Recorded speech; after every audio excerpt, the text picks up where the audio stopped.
I'd like to welcome you to the second in our series this fall and winter.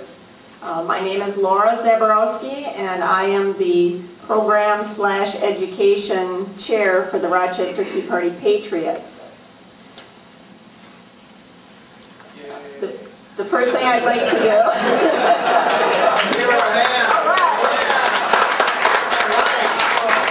the first thing I'd like us to do is stand and say the pledge.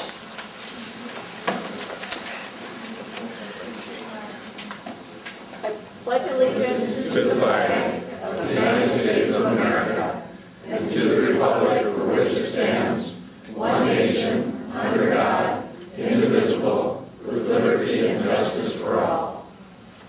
Thank you.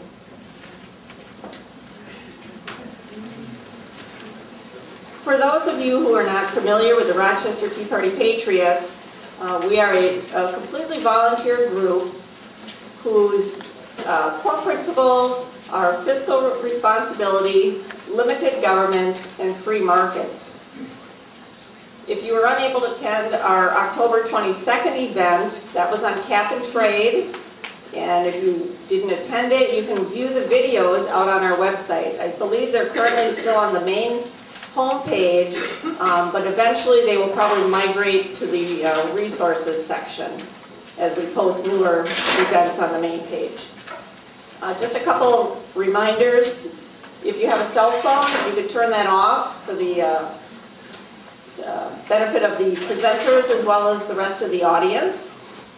And then if you have a camera and you want to take some pictures, that's fine, but let's try to keep flash photography to a minimum. On nearly a daily basis, we hear our administration or Congress talk about the need to step in and divert us from some new crisis, whether it's the housing crisis or the financial crisis or the healthcare crisis.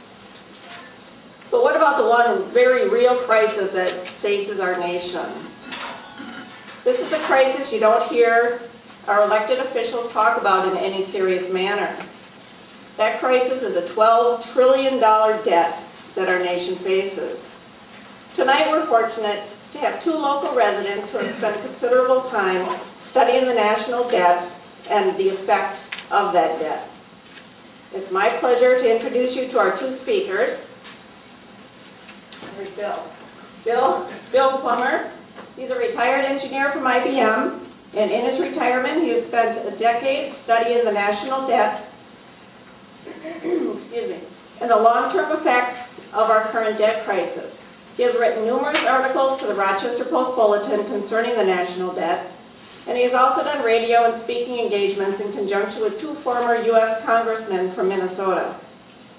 Our second speaker is Stephen Wilson. Sorry, Stephen. Stephen has been involved in business development for over 20 years. He spent 12 years as a business consultant with Land O'Lakes Incorporated, focusing on budgeting and borrowed capital in agriculture. He is also the founder of Coyote Ridge Christian Ranch, as well as Bridge Builders for Kids. These nonprofits are based in St. Paul, but also serve Rochester children. Stephen has served internationally with business projects in Honduras, the Czech Republic, and Hungary. All three projects were in conjunction with the United States Agency for International Development. Most recently, he returned from a year tour in Iraq.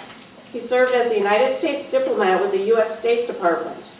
He was embedded in the 3rd Infantry Division of the United States Army, and his main duties revolved around creating jobs and stimulating Iraq's economy. Both Bill and Stephen volunteer with a Rochester-based group, National Debt Threat, to create public awareness of the national debt in America, and they will be sharing what they have learned with us tonight. Please give a warm welcome to Bill and Stephen.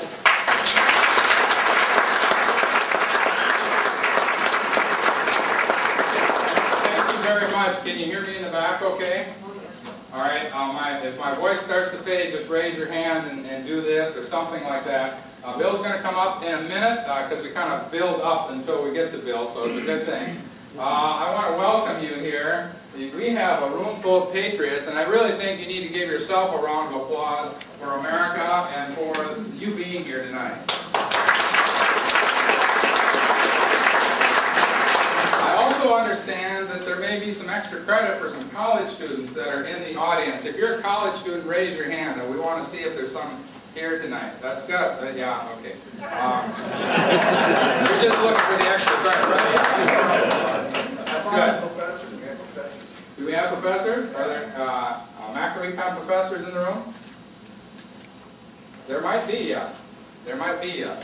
So we'll look forward to that. If you see a macroecon professor come in the room, let me know, because we'll want to acknowledge them as well. So they're on our side. All right, well, thank you again for being here.